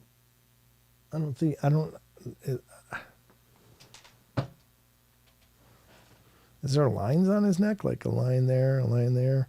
Or is that just my eyes twerking out here? Tweaking out, not twerking. my eyes are not twerking. They might be tweaking though. I'm just looking. No, I don't see any lines really. I'm not sure if this is just the redness that we're focusing on here. Oh, yeah, definitely his back seems to be the most injured part of him. You know, when you look at all of these, I guess maybe there were other marks that are not really apparent from the images here, but this could just be musculature, or it could be ribs, or it could be, I mean, that looks like the anterior serratus muscles. Those are the little finger-like muscles that go along your rib cage. But I guess it could be abrasions too. I don't know what we're looking at for sure. Here's another one of his back. Yeah. 1, 2, 3, 4, 5, potentially 6, if that's another one starting. 7, 8 lines. Wonder if that's from being dragged. But I wish his shirt was up a little higher so we could see what was up here, because obviously the abrasion is being cut off. Yikes, that's some brutal stuff. It says some say that the fight took place against the goblin that always lurks on the farms, and others say it was a Ukamar, and others the familiar, and many others say that the young man now has the mark of the harvest. Apparently, I know from Lon, apparently this is at least the second encounter that with this particular goblin, or Ukamar, I guess is Ukamar is how you'd say that. According to my sources, I reported a similar incident a while back. Here's a video link. Well, we're not going to watch a video. I guess this is it, though. I wonder where he's hosting that with the green. Is that a Rumble link? I'm not sure. Interesting. But anyway, yeah, that's pretty freaky. I don't know what that would be like, but if, it's kind of a dark mass that just transforms into something. That's a creepy picture, though, isn't it? Strange as tall little people. Kilroy natives seeing them, I hear. High moon. All right, I'm looking at the chat. The little people that exist always intrigue me. Like us, just a smaller scale. Yeah, the duende, the gnomes, pixie-sized things, brownies, etc., and a lot of other humanoid small creatures. Puckwudgies, which don't really look like us. They look like little, porcupines from hell kind of things, because they allegedly have real spiky backs. Possibly a skin that they're wearing, but at any rate, yeah, they don't like people at all. And neither do the red cap goblins, the ones that people use for like garden gnome statues. Red caps are supposed to really not like human beings. So if you see an actual red cap goblin, be careful. They're not probably real happy that you're there or that you're seeing them. I'm not saying it's impossible, but I'm just saying legendarily, red caps are not real fond of human beings. Shrouded hand covered in a couple of goblin attacks recently-ish. Huh. All right, little people I refer to are just like us, but little but aggressive. I think you're thinking of like duende, Johnny. There's also some form of Native American little people. They look just like a full-grown Native American, like traditional Native American garbs, but they're very small, and they are allegedly friendly to tribes specifically, but not legendarily friendly to everybody. They usually had agreements with tribes. I keep randomly losing internet. Ugh, sorry, Justin. Sorry to hear that, man. I stole Noam Chomsky from West Alice Garden. What does that mean, you stole Noam Chomsky? You shouldn't steal things, aggravated. I'm just saying. Red caps are bad, P. Gene says. Yeah. I mean, I don't know. I'm fascinated by the idea of little people. I heard the Bigfoot don't like little critters. Well, I've heard two takes on that. That they do coexist just fine, and that they don't. I've heard both versions of that. It's hard to say. Cherokee call them moon-eyed people. Yeah, the Cherokee little people, well, there was Cherokee apparently knew of two types. One are the ones that look like the gnomes, and they were not liking people at all, the ones that look like gnomes. But the Cherokee had this other version of little people that looked like an insect person. I don't know. There's a trail cam picture that was apparently captured out of Pennsylvania that looks like it actually depicts what the Cherokee had described with these. And maybe that's the moon-eyed people, but they were these real oblong, long-shaped heads, but they'd have these pointy hats. But apparently they were incredibly quick, but very gangly looking, and they had huge eyes, like bug eyes almost. But they were apparently incredibly friendly and helpful to the Cherokee. And I don't know if that's what the moon eyes are. But there is some capture that allegedly happened on a trail cam that may actually depict one of these things. And I thought it was fascinating. And the guy had the trail cam out there, and you see an image of it like a little bit in the distance, and then in the next frame, it's running by, but it's bolting. I think there was 2 or 3 images. I wonder if I can find it if I did a quick Google search. Perhaps I could. I don't know. That's not the one I wanted. I want this browser. Let's see if I can find something. Trail cam image of bug-eyed little person in woods. I don't know. I'm just throwing out some ideas here to see if something pops up.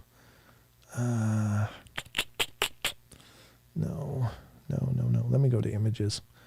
See if anything came up. I don't know. But it looked like what the Cherokee described as their little people. I see all kinds of trail cam images. We used to do this segment called Trail Cam Terrors, but there's so many bad and hoaxy things out there. I ran out of some that I thought might be legit, just because there's so many hoaxy BS ones out there. But I'm just looking. Maybe I'll rephrase my trail cam capture. Maybe I'll say capture. Capture of small humanoid creature. Just to see if that pops it up. I don't know. I wish I could show you guys. It's been years and years. I remember I saw the images when, this is like many, many years ago when my studio used to be upstairs in this house. That's horrid. There's a picture of like a deer wasting disease that was captured on trail cam, and that's so tragic. Oh, poor things. Poor things. Yeah, I'm not seeing it. Dang, I used to have... I may still have it on my hard drive around if I went and dug for the images, but I think I saved the images just because I was so impressed by that. It wasn't long before that I had recently learned about these weird bug-eyed little people that the Cherokee revered as very friendly and very helpful and benevolent. And then I saw the trail cam images. I'm like, oh my God, was that it? Is that it? Is that what the Cherokee were referring to in their stories? But, excuse me, I'm just not seeing it. But if anybody finds something like that, just please let me know or post it in Discord and tag me in it if you would, because I think it's fascinating. Again, this was an image, God, it must have been from 8 years ago or somewhere in that neighborhood, 7 years ago, that I ended up covering it on the show. And I was really fascinated by it, but I'm not finding anything here. Sorry. I looked, I tried, but it is, however, quite elusive, apparently, even though I've looked. But it's all about, it used to be so much easier to find stuff on the internet, but now there's just so much stuff out there.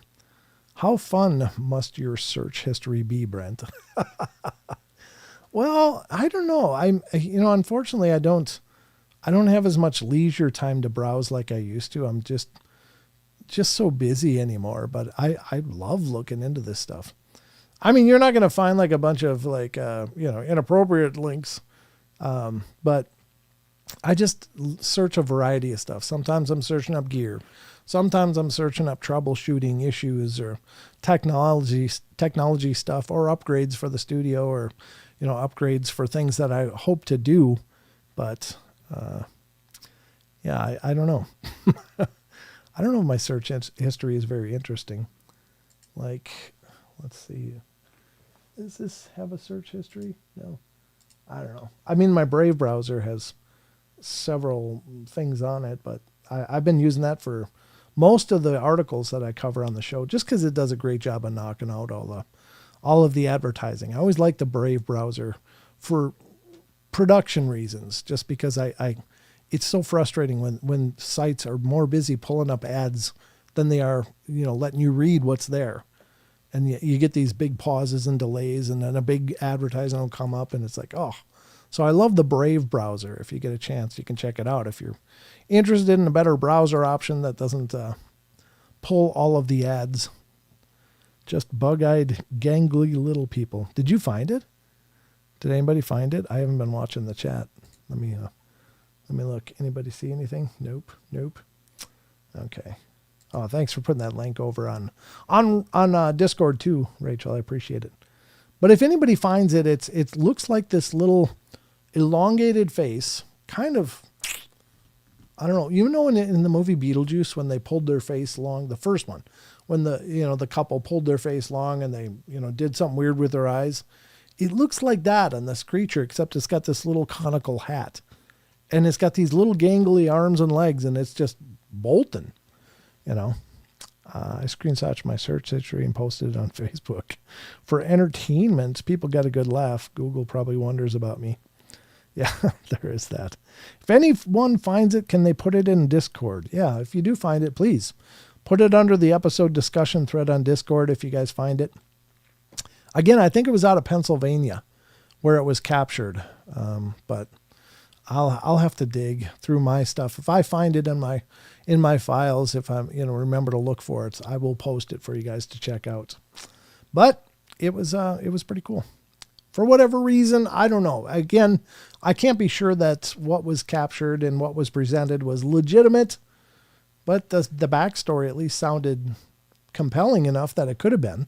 The guy just had the trail cam out to apparently scout deer in this place he was planning to hunt on a property he has or has access to, and that's when he caught it. So, I don't know.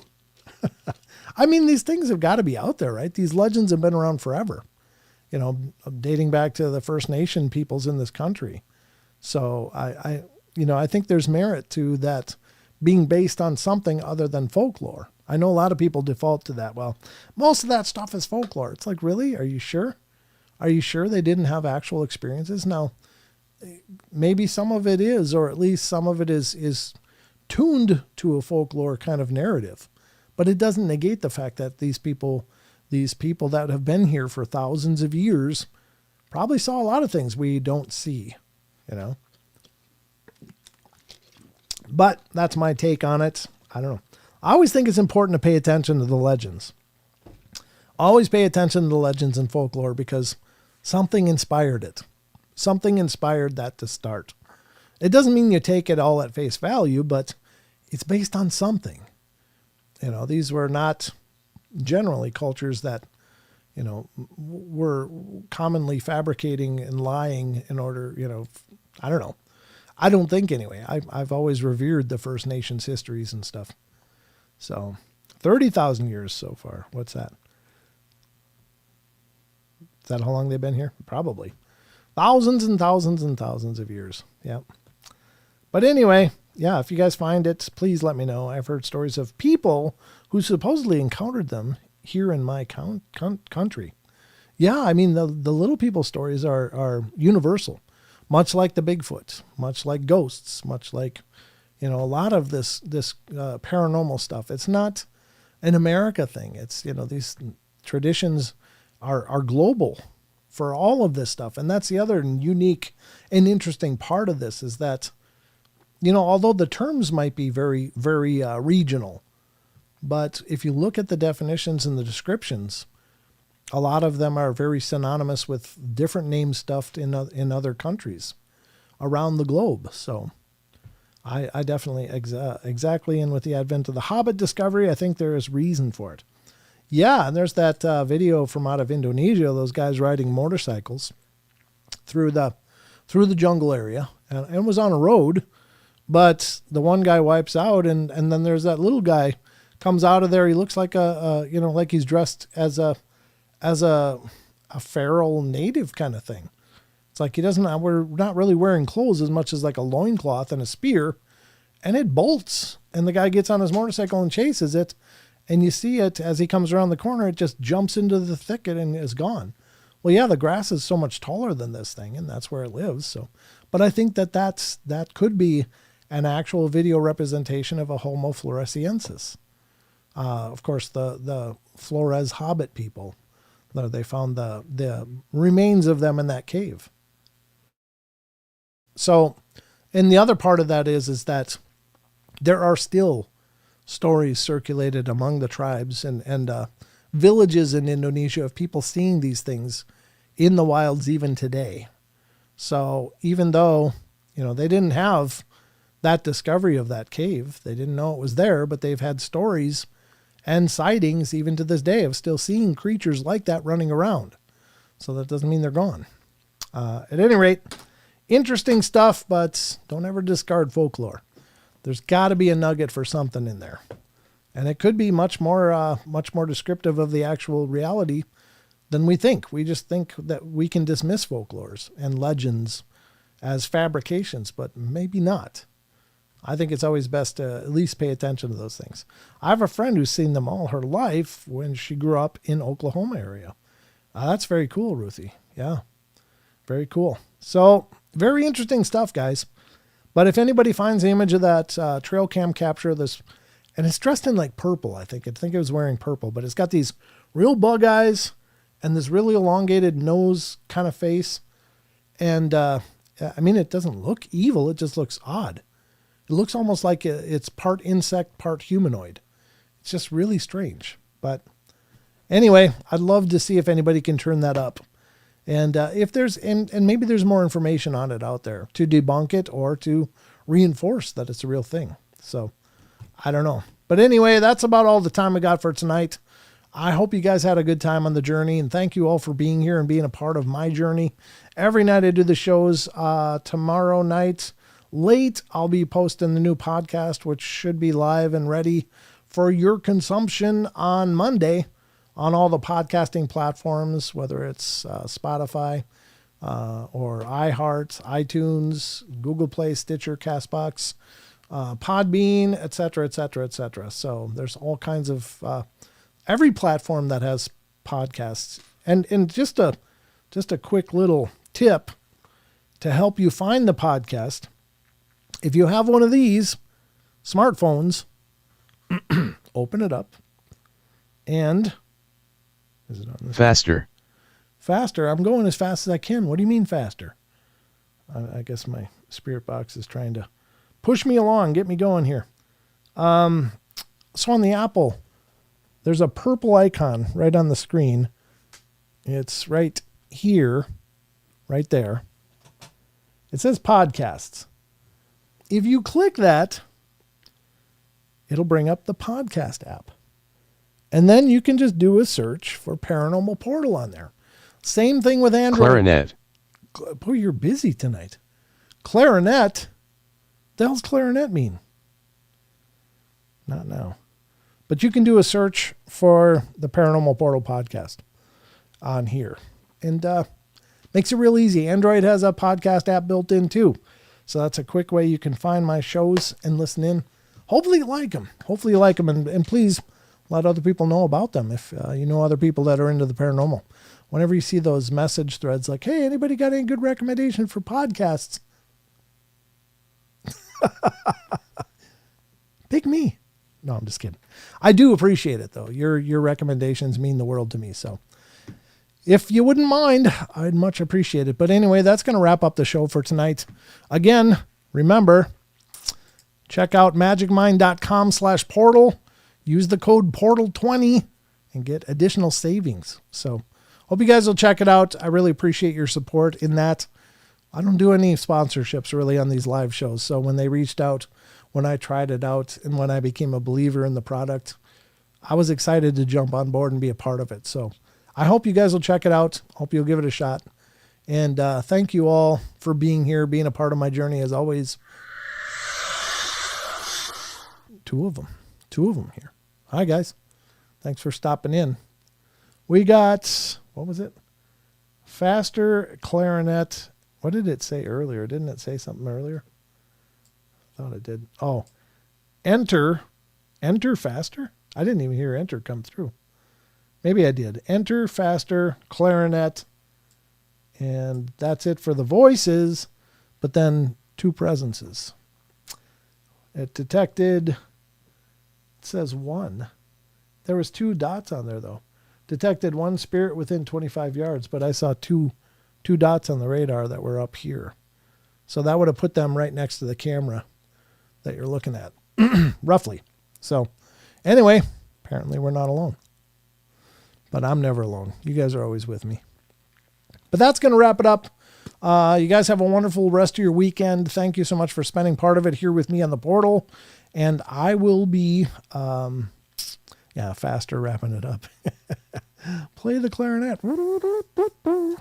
Great show. Who was that? That was a new Diana Taylor. Oh, great. Thank you, Diana. Appreciate it that you're here checking it out. I appreciate that. I didn't see it earlier, so I didn't give you a shout out. But anyway, that's all I got. Great way to start the weekend with y'all and Brent. Thank you, Devin. And let other people know about all these shows, whether it's the podcast, whether it's the live streams. I just really appreciate your love and support. So that's it for me. I'll be back on Wednesday, Friday, Saturday for the live shows next week. So I hope you'll join me then. But until then, you guys take care. Have a great rest of your weekend. Take care of yourselves. Remember, we love you all. Be good, be kind, be nice. Take care of each other. Help each other out. Find the magic in every day. Remember to laugh as much as you can. And I'll see you next time. Remember to get out there and vote. I think it's important that you cast your ballot. Get it out there. And come what may. But just vote your conscience, vote your heart, vote your belief, and make your voice heard. So, all right, that's it, guys. That's all we got. Love y'all, mean it, and I'll see you next Wednesday for the next live show. Until then, if you got any reason to reach out to me, you can reach out to me via email, paranormalportalradio@gmail.com. You can check out the paranormalportal.net website for any social media links and stuff, or Linktree /paranormal portal. So that's all my links if you want to check those out to everything I know that I have. But anyway, that's it. That's all I got. I could use more monsters and cryptids. I know you could, Grandizer. I know, but we do a variety of things here on the show. But I appreciate that. And I do try to appease everybody as much as I can on every episode. So I can never please everybody, but I bring you the best shows I know how. So until next time, guys, that's it. Love, love, love, love, love, love, love. And I'll see you. Be good.